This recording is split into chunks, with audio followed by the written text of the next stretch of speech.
కులానికి విలువ లేకుండా వైఎస్ జగన్ చేశాడు. బీకే పార్థసారథి హిందూపురం ఎంపీ దేశం పార్టీ అభ్యర్థి వైఎస్ జగన్ రెడ్డి కులంకు విలువ లేకుండా చేశారని, గత ఎన్నికల్లో రెడ్లు అందరూ చందాలు వేసి వైసీపీని గెలిపించారని, అటువంటి రెడ్డి కులంకు నేడు గ్రామాల్లో విలువ లేకుండా పోయిందని హిందూపురం ఎంపీ అభ్యర్థి బీకే పార్థసారథి అన్నారు. రెడ్డి కులస్తులందరూ ఒకసారి వచ్చి ఎన్నికలు ఆలోచించి ఓటు వేయాలని ఓటర్లకు విజ్ఞప్తి చేశారు.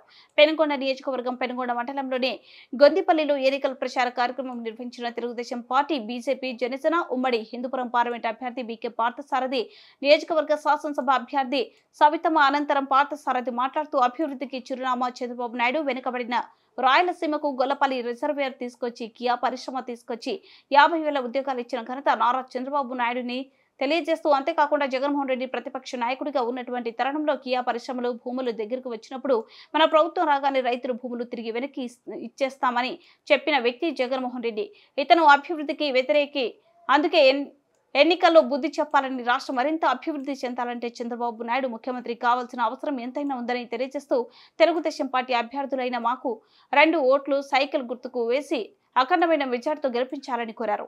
జగన్మోహన్ రెడ్డి కనపడ్డాడు. మన రెడ్లందరికీ జగన్మోహన్ రెడ్డి కనపడ్డాడు. మా రెడ్డి మేము గెలిపియాలా? అరే చంద్రబాబు నాయుడు మీ జీవితాన్ని మార్చేశాడు. ఆర్థికంగా మిమ్మల్ని ఎదురుబాటు కలిగించాడు. మీరు రోజు మాడీలు మిద్దులు కట్టుకొని బ్రహ్మాండంగా ఆర్థిక పరిపుష్టి వచ్చిందంటే చంద్రబాబు నాయుడు గారు. మీరు అట్లా చంద్రబాబు నాయుడు ఓడించేదానికి పార్సార్థి మీకోసం పనిచేసిన పార్సార్థి ఓడించేదానికి మేమైతే భూముల రేట్లు పెరిగితేనే ఆ కోట్లు తెచ్చి ఊరూరికి ఒక్కొక్క రెడ్డి ఖర్చు పోయాం. లక్ష్మణారెడ్డి కాదేమంటే వీళ్ళంతా మా మీద ఊరికి ఒక 5 లక్షలు 10 లక్షలు ఖర్చు పెట్టి మమ్మల్ని ఓడించి మీరేం పని చేశారు? ఇవ్వడంతా చెప్పండి.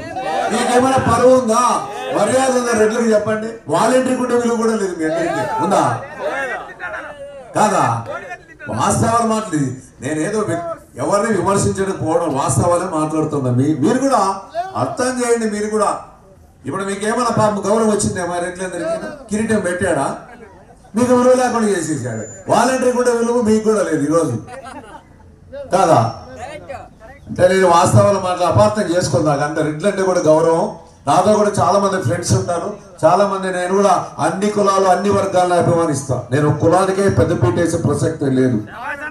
కాబట్టి మనమంతా ఆలోచన చేయండి, మంచి బుద్ధితో ఆలోచన చేయండి. రేపు పరిశ్రమలో నేను ఇప్పుడు చెప్తాను కదా, రేపు ముఖ్యమంత్రి చంద్రబాబు నాయుడు గారు అవుతారు. మొన్ననే లోకేష్ బాబు గారు ఒకటే చెప్పాడు, అన్న మీ ప్రాంతానికి సౌత్ కొరియాకు చెందినటువంటి ఎలక్ట్రానిక్ సమస్యలు వస్తాయి. ఆ 14 సమస్యలు వచ్చింటే ఇంకా మీరు ఇంకే అక్కడికి పోతా ఉంటారు. ఈ ప్రాంతం అంతా ఇంకా 2 కోట్లు 3 కోట్లు ఇంకా పట్టేక లేకుండా అయిపోయి చాలా మందిని. అనుబంధ సమస్యలు వాస్తవంగా చెప్తున్నా. శంకరనారాయణకి భయపడి జగన్మోహన్ రెడ్డికి జే ట్యాక్స్ లో భయపడి వాళ్ళ 15 కంపెనీలు వెళ్ళిపోయినాయి. ఆ కంపెనీలు ఇక్కడ వచ్చింటే ఇంకా దాదాపు ఒక 500-600 ఎకరాల పరిశ్రమలు వచ్చింటే ఇంటింటికి 2-3 ఉద్యోగాలు వచ్చేది. అది ఎవరు చేజార్చుకున్నారంటే మనమే. ఇప్పటికైనా కళ్ళు తెరవండి స్వామి. మీరంతా ఇంకా ఈ ప్రాంతంలో ఇంకా రేట్లు పెరిగిపోతాయి. కోట్లు అయితే ఇంకా 3-4 కోట్ల ఎకరాకి అయితే ఈ ప్రాంతం అంతా తప్పనిసరిగా పరిశ్రమలు తీసుకొని వస్తే మీ భూముల ధరలు ఇంకా రేట్లు పెరుగుతాయి. మీ పిల్లలందరికీ ఉద్యోగాలు వస్తాయి. ఇది వాస్తవంగా మాట్లాడుతున్న ఏం అపార్థం చేసుకోవద్దండి. కాబట్టి ఇప్పుడు సూపర్ 6 సవిత చెప్పింది అంశాలు, దాని నుండి ఎలాంటి బెనిఫిట్స్ వస్తాయని.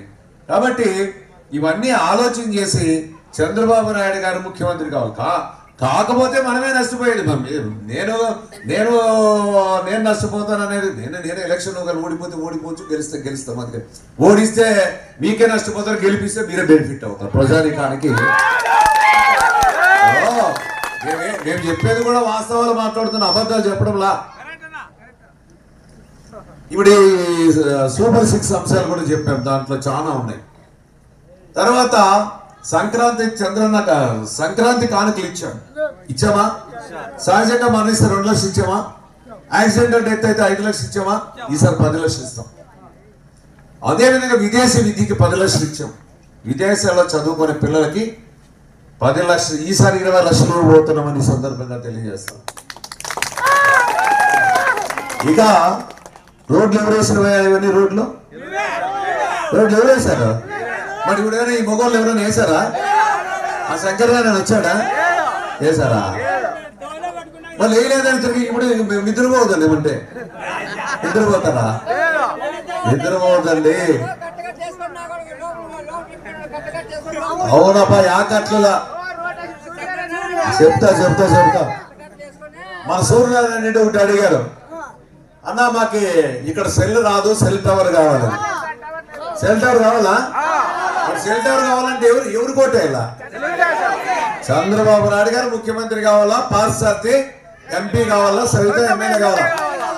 నేను ఒకటే మాట చెప్తున్నా, ఆ సెల్ టవర్ పాయింట్ ని ఈ రోజున లెక్క పెట్టుకో, 5 నెలల్లో మీ ఊర్లో సెల్ టవర్ బిగించిస్తాం. అదేం పెద్ద సమస్య కాదు. ఒక ఎంపీ లెటర్ వచ్చేసి సమాచార శాఖ మంత్రికి, టెలికమ్యూనికేషన్ మినిస్టర్ ఒక లెటర్ పెడితే ఫాలో అప్ చేస్తే